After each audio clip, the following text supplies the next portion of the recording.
would be ending birthright citizenship, which now comes to the fore. That was meant for the babies of slaves. I'm gonna tell y'all why these immigrants and Democrat shills are having a meltdown over Donald Trump saying the 14th Amendment is for the children of slaves or enslaved people.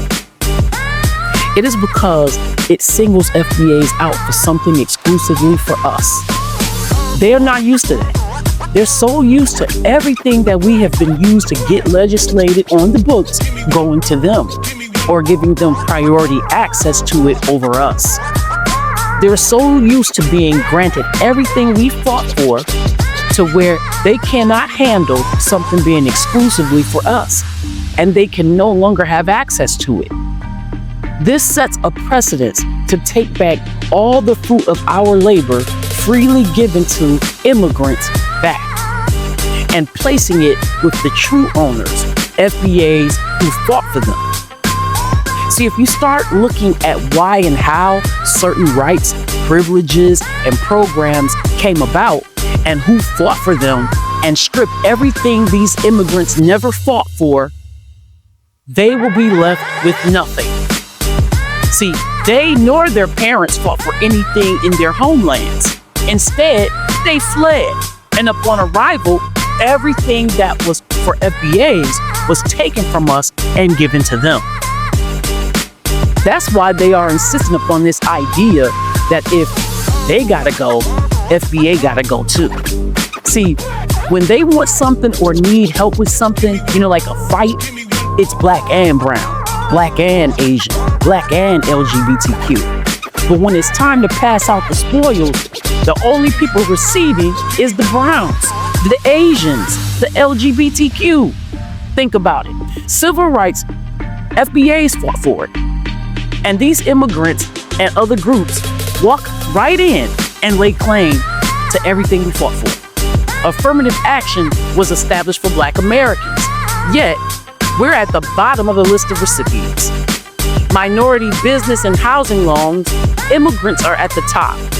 Who owns more businesses and homes in the country built by FBAs? Everybody except FBAs. DEI was established due to the George Floyd uprisings. A black man murdered in the streets. And because Black Americans turned up, they came up with DEI to quiet us down and told us to just go home. It was another token, an empty promise made to Black Americans yet again. We are at the very bottom of the list of those that benefit from DEI. They flood our neighborhoods, take completely over with the assistance, support, and protection of the United States government, especially under the Democrat Party. Jobs that Black Americans have been doing for years, went to school to get certificates and degrees to obtain. These immigrants walk right in and get on-the-job training. The immigrants flood our schools and all institutions of support in the area of education. Gifted and talented schools, though a lot of the times their children don't even speak the language. They get VIP privileges over our children. They are getting grants and scholarships over us, even at HBCUs. See, many of these Latino and Mexicans come and do farm labor and domestic work, but their children are elevating their communities over us because they get professional career jobs over FBAs and now even over white Americans. Even our culture, they have been given free access to. Every single thing we create and fight for. But now, here is one thing they can't have anymore. That was meant for the babies of slaves. Though the Democrats have been granting it to them erroneously for decades. They don't want us to have anything, much less to say something is only for us. How dare anyone say something is only for FBA?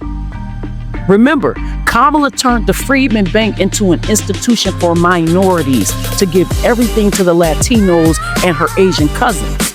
Women's Savings Bank was founded by the United States Congress in 1865. It was a bank unlike any other our nation had known. Freedmen's Bank was established to serve Black Americans newly freed from slavery.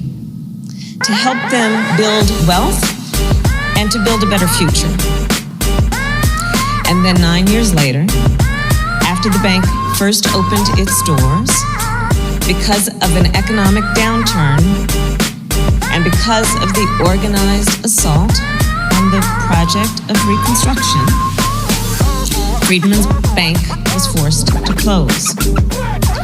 Over 60,000 people lost their savings.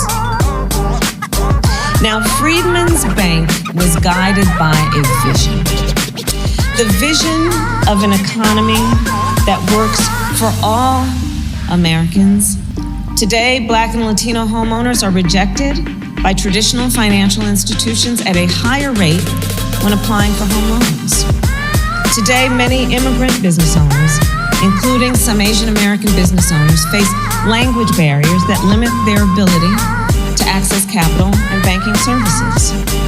Last month, I was proud to announce that because of that hard work and the work of many of the leaders in this room, our administration has distributed more than $8 billion of that investment to 162 community lenders across our nation. That is $8 billion on the ground in communities across our nation right now. In North Dakota, Native American Bank lent $10 million to help fund an opioid addiction treatment facility on tribal lands. And together, these private sector leaders have committed tens of billions of dollars to promote and then provide capital to community lenders, to support entrepreneurship and minority-owned businesses. That was meant for the babies of slaves. Remember when the Biden-Harris administration announced they were awarding $8.7 billion for lending to minority communities?